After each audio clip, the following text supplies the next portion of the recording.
Wisconsin is one of the nation's wealthiest states for water, but that water is being threatened by something many people don't even know exists: leaking underground storage tanks.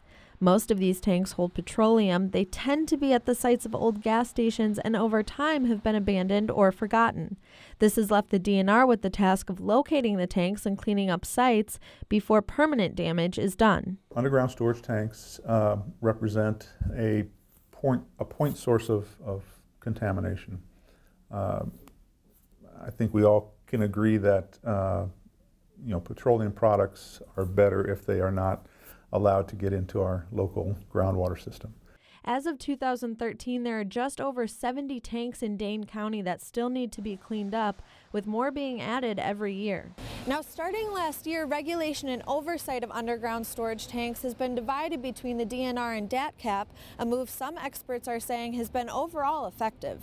There were a lot of programs that came up around those underground storage tanks.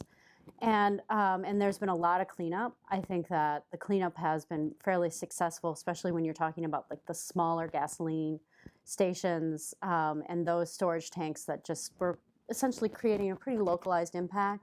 The DNR has said in a statement to the Badger Report that since regulation began in the 90s, the total number of underground storage tanks has greatly decreased.